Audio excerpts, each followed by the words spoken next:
I've been thinking a lot.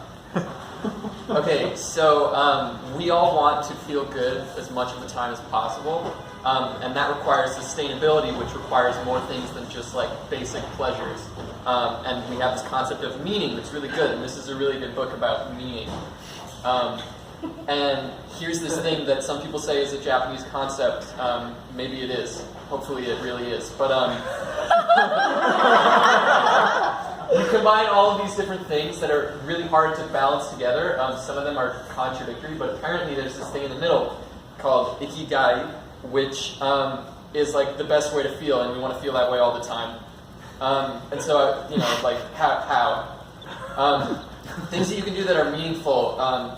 You could try to like add into this huge like body of human literature that's continuing on into forever.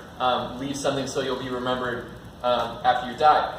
But the universe is going to come to this thing called heat death, which means like no human literature is valuable anymore to anyone. No more advanced civilization, no AI is important after heat death. So what's the point of that? We talk a lot about how to make the world more just, and we blame systems, rightly, for a lot of the things that are unjust, because systems are carried out all the time in the background, and if we only look at what individuals are doing, we never look at the big picture. But when we try to fix systems, the way we go about doing that is by correcting individuals. Does this ever work? I don't know. Big questions. We wonder if we're doing enough, but then we never like measure that against like the opposing forces in the universe. So like we need to be doing better and doing enough, like faster than these other things that are already like feeding back into themselves in ways that like we're so far behind on that, and they're like, is it impossible? Like, what do you do? A lot of people talk about like what makes good art, and if you make art that's like really obvious about what you're trying to say, we call it propaganda, and we're like, that's bad art. Why make good art if you want, like, I don't know. And does your art make a difference? Like, why not be an activist? Like, what? Okay. There's this story that went around on Twitter about like Sarah Silverman like responded to a dude on Twitter and was like, "What's wrong? Like, you obviously have pain," because he was trolling her.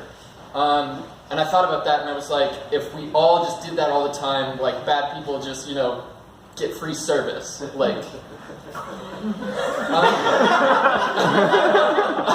So I used to do a lot of blogging, and the first thing people tell you is to install Google Analytics, because then you can know how many people are reading what you write, and that's important, that a lot of people read what you write, but no one's going to read it, and by that I mean like 10 to 50 people on any given post might read it. And like you have to break through, it has to be big, like maybe install ads and you might be making money, but like this isn't about writing. And then lately I've been thinking like, who reads my blog posts, and like, are they sharing them around? Like, did they have a fun experience? Is this blog post like something unique? Like, and maybe I'll uninstall Google Analytics. Like, who knows? But what's the point of that anyway? So people talk about this story where there's a kid on a beach like throwing starfish back into the ocean, and an old man's like, "Why are you doing that? You're not making a difference." And he throws another one. He's like, "But I just did."